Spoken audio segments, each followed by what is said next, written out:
One of my great joys is standing somewhere where you can see into the distance, a distance as far as like the curvature of the earth will allow, or your own visual acuity, or the atmospheric conditions that can bend and distort light rays over those miles.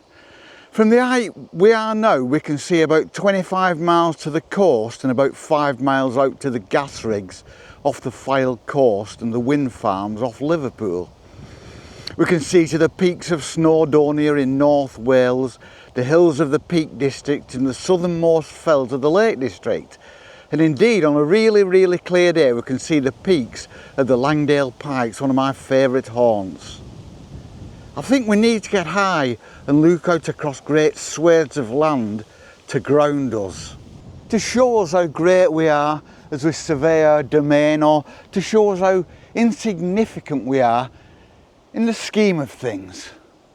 We get out of the concrete jungle and we come up here and we look round, and from where I am now, and I can't see behind me because we've got the Pennine Chain, a line of hills that runs up the spine of England behind us, so we can't see to Yorkshire. We can only see our little tiny part of Lancashire. And even from where we are now, we can see about 2,250 square miles. When you think about it, it's just a minuscule part of the whole surface of the earth, which is about 175 million square miles. And the landmass itself is approximately 57 million square miles. And here we are, looking out across the fields. Isn't that amazing?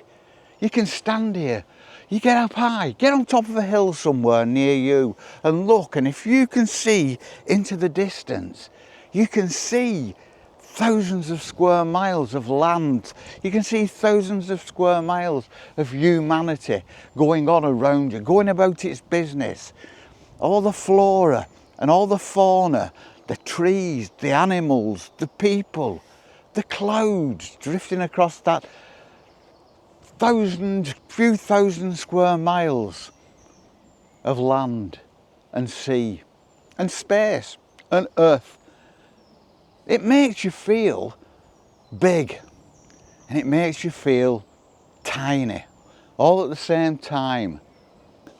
And when I stand here and look out around me, and I can see, it's like I can see forever, because I can see the sun's coming out. We're in the shade here, so it's darker, but even just a mile away, the sun is coming through the clouds, so the fields there are bright green, and then we look into the distance and the fields are brown and there's low hills, and then over there there's the sea, and I can see Blackpool Tower. But when I say I can see 2,250 square miles, that just shows what a tiny island we are, because the UK itself has only got a landmass of about 94,000 square miles, and even me standing here can see 2,250 of that 94,000. And when you get out here, it frees your mind. I've said it before that you get this whoosh feeling. When you get up, your mind just kind of whoosh goes out towards the sky, goes out towards the land, goes out towards that distance and becomes one with it. And I've said this before, and it's a great experience. It's an invigorating experience. Whereas if you like cityscapes, if you like being closed in by walls and bright colours and music and things going on, that is initially an invigorating experience. But ultimately, it's an enervating experience, because you can't take that much stimulus. But many people do. Many people live their life in that kind of environment. And I don't know the figures, but I've got a feeling that more people within a cityscape living and working in that environment will suffer more mental stress. I'm not saying mental health issues at all. I'm saying, well, suffer the mind, and it's got to be like that, hasn't it? It's obviously got to be like that because there's more going on. It's like going out and running and running and running and running. Eventually, you've got to sit down, and that sitting down is called recovery time. And you need recovery time from the stimulus of a cityscape, and this is where you get it. And there are some countries out there, like I say, where you'll be able to go high, very high. I mean, we can here. I can go up into the Lake District and stand on top of the Langdale Pikes and see thousands and thousands of square miles laid out before me. And because I'm up high and I can't make out details in that distance, it's as if I am the only person on earth, and I'm standing surveying my domain like a god on top of Olympus. And that's a little bit how it feels when I come out here and look at this. And by standing here and looking out over this, I think we've also got to realise that every decision we make as individuals, it makes a difference. It's like butterfly wings or ripples radiating out on a pond. Every decision we make makes a difference to this thousands and thousands and thousands of square miles laid out that we can actually see with our naked eye. It's like looking up at the sky and trying to make sense of infinity. It's difficult, it doesn't work. My minds aren't big enough. Now let me show you something that's got nothing to do with what we've been talking about and has got everything to do with what we've been talking about. This is what's called a ha-ha, and that down there moving about is what's called a molly. And a ha-ha is a landscape feature, and it was actually, the name derives from the sound that people make when they realise what it is or when they actually see it. Ha-ha! And what it is, it's a landscape feature put into the landscape so the landscape appears unbroken. I've spoken about this a couple of times in my videos, but this is for people who I haven't told about it because it's quite interesting, and I don't know whether it's just over here or whether it's something that's used in other countries. But if you look to our left here is a vertical wall, a vertical stone wall, and to our right it's overgrown now because this has been here for a long time, but there's a gradual bank to that side, stone wall there, gradual bank there, and it means that animals can come over into the ha-ha, into the dip, which would have been a lot deeper than it is now, but they can't get up there. So it's like a wall. It means you can put animals in the field to my right and they can mooch about in there and they can actually go down into the ha-ha, but they can't get trapped there because they can climb out again on the gradual side, but they can't go up to our left into the fields there. And it was first used in about 1720, and it was used all over the countryside. And if I stand even 50 yards to my right in the field there, I will not see this. Obviously this is very overgrown. In country homes across the country where they're actually manicured lawns, they're there in great relief because they are well kept and you can't see them. And it's a great little feature. This is how humans work, and who thought up that? Because it's a very clever idea.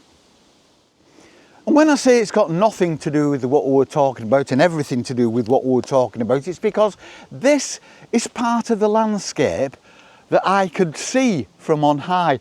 There may have been loads of ha-has and other features down in that landscape, that thousands of square miles that we could see from our high vantage point, and you would never see them. And this is one instance of man working in sympathy with the landscape, avoiding becoming obvious, sympathetic to the landscape.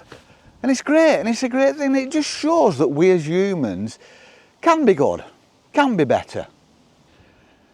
The sun has burst through the clouds. We were in the shade a few minutes ago, and now we're in the full sun, and it's beautiful. The grass is growing like mad at the moment because we've had bits of rain and lots of sun, and the ground below us is dry because the rain will be hitting the hard ground and running away, but it's actually getting to the roots of the grass and feeding those, and it's beautiful. And I can hear a crow over to my right, and we're walking at the side of the ha-ha now.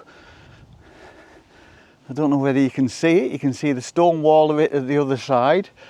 And here is the gradual bank that goes down into it, and the field beyond that from over there, you won't see it. You would never see it. But it's a fence for keeping animals in. It's fabulous. Little things like this, aren't we good? We are, at heart, a good species, I think. We get a bad press. We have bad apples, but I think on the whole, most of us are pretty decent, aren't we? And it's beautiful out here. What a beautiful day, another one. And we are just going to chill today because we've had hospital appointments, dentist appointments, haircut for Molly appointments, all sorts of things. But today is a day for enjoying the countryside. We've nothing to do. And if the weather stays nice, we're going to stay out.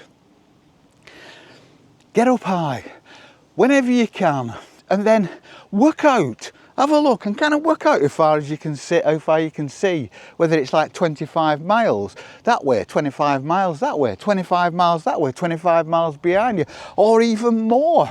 And then just do a bit of simple maths and work out how many square miles or how many square kilometres you can actually see. And I think you'll be surprised, and it does make you think. It does make you think that you could stand there. You could probably stand there for the rest of your life and never actually see or notice every detail. Looking into the distance now over there, I can see dry stone walls, but I can see some, but my mind's glossing over, my eyes are glossing over so much detail. There is so much detail in the world for us to appreciate. And appreciate it we should, because that's what makes life not boring, is actually appreciating and seeing and noticing and storing in your memory banks. It's great. Look at Molly. I don't know whether you can see her there. Little girl's having a great time. She loves this because it's quite cool and quite breezy, so she enjoys this weather. And we're going to carry on now. The sun is warm on my face. I'm going to have a great day. We are going to have a great day today, I think. I think I'm going to just make myself naturally, it's just going to naturally be in the right place, be in the right mindset. And I hope you have a nice day too, wherever you are, whatever you're doing, and we shall see you on the flip. Peace and love.